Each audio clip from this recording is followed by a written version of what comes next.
Então vamos lá. Nesse capítulo 33 vem falar dessas 42 jornadas do nosso povo de Israel, tá? Então foram inúmeras as jornadas, tá, que o nosso povo fez. E num nível mais profundo, a gente vai lembrar o quê? Que as gerações do Messias, registradas em Matitiarro, Mateus capítulo 1, são o quê? 42 gerações. Então esse número é um número muito importante na mentalidade, na cultura semita, israelita, tá? 42, ou seja, de Avraham até Yahushua HaMashiach se passaram 42 gerações.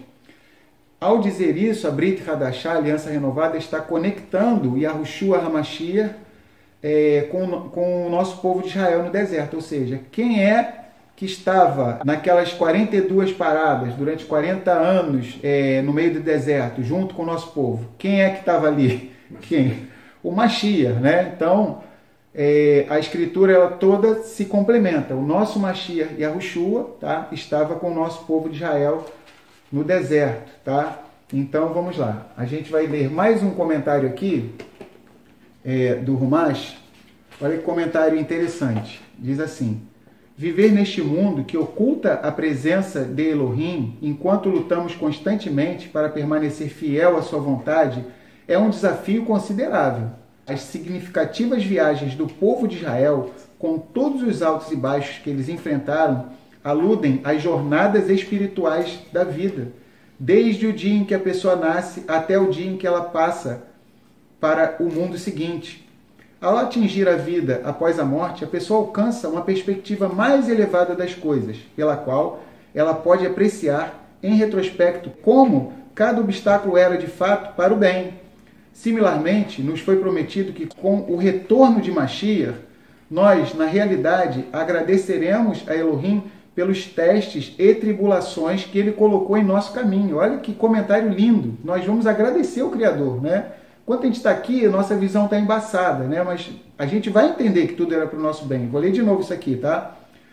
Similarmente, nos foi prometido que com o retorno do Mashiach, nós, na realidade, agradeceremos a Elohim pelos testes e tribulações que ele colocou em nosso caminho.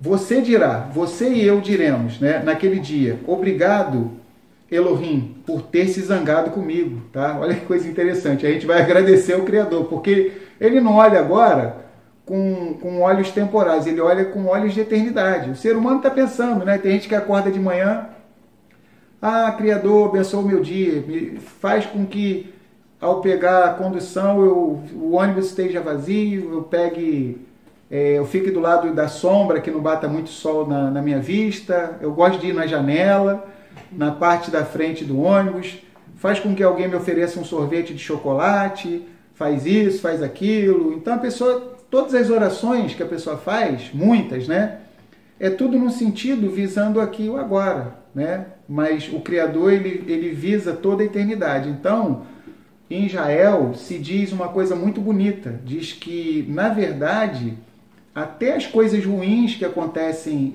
nas nossas vidas, nós que somos servos de Yahuwah Elohim, até as coisas que, entre aspas, parecem ruins, elas, na verdade, são bênçãos disfarçadas. Olha que coisa interessante, tá? São bênçãos disfarçadas. Então, vamos lá.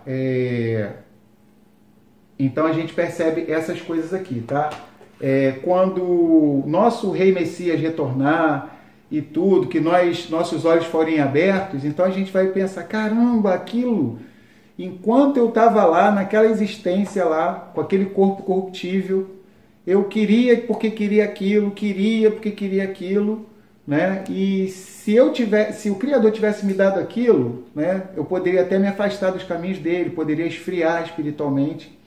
Então o Criador sabe, tá, o que ele pode nos conceder e o que ele não pode nos conceder. Lembrar que toda oração que a gente faz pode ter 3 respostas, tá?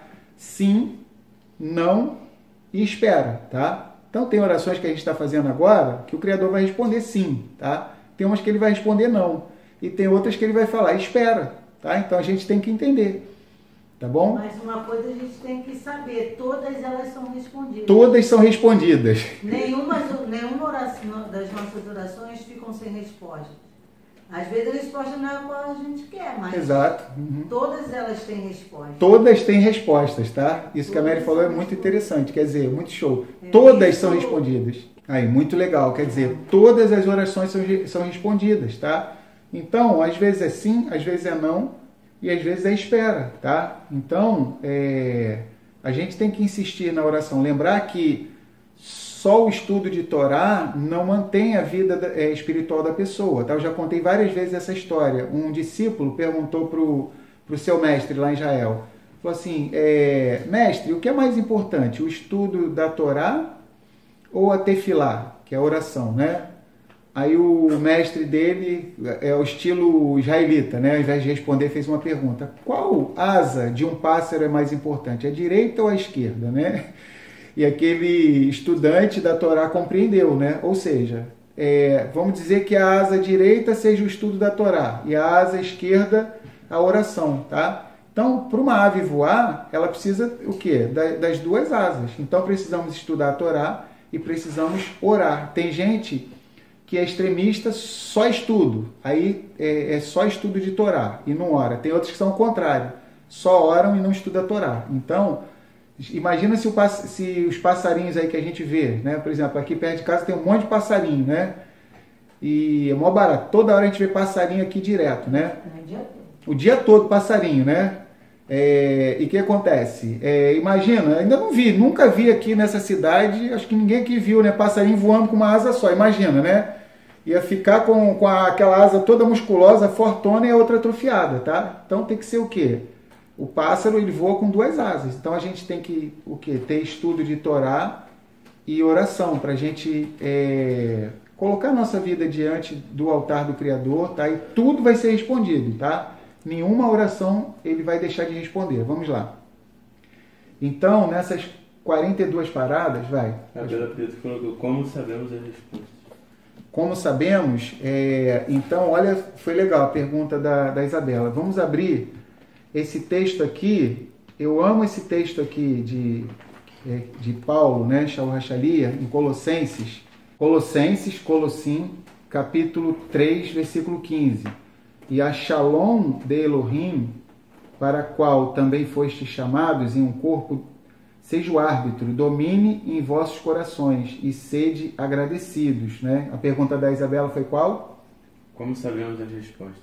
Ou seja, quando a gente sente a Shalom, entendeu, Isabela? O apóstolo Paulo, ele escreveu esse texto maravilhoso aqui, orientado por Yahuwá. Ou seja, a Shalom, que é a paz, né, a completude, a totalidade, né, que preenche a gente, ou seja, a Shalom, que é a totalidade. Shalom é da essência da palavra Shalom, que significa completo, né, que é traduzido como paz, tá? Mas é muito mais do que paz, plenitude, totalidade, ou seja, e a paz, a plenitude, a totalidade de Elohim, para o qual também fostes chamados em um corpo, seja o árbitro, domine em vossos corações e sede agradecidos. Ou seja, quando a gente sente Shalom, entendeu, Isabela? Então a Shalom é um árbitro. Na verdade, é como um alarme que dispara. É uma técnica, né? A oração, uma vez eu conversando com você, né? A gente estava falando sobre a oração, falando sobre, você deu o exemplo, até muito legal, como se a gente mergulhasse numa piscina,